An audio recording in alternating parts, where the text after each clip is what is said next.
Did you know that sometimes God uses the most unexpected people to teach powerful lessons about doing what's right? Meet Tamar.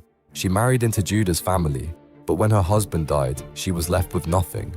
According to their customs, Judah was supposed to help her by letting his youngest son marry her. But Judah broke his promise and ignored her completely. Tamar had tried everything the proper way, but no one would listen. So she came up with a bold plan.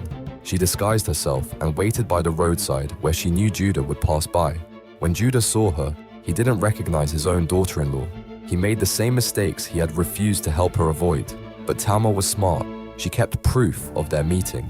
Months later, when the truth came out publicly, Judah had to admit something shocking. She is more righteous than I am. Sometimes God works through unexpected situations to expose the truth and bring justice. When we've been wronged, we can trust that God sees everything and will make things right in His own way.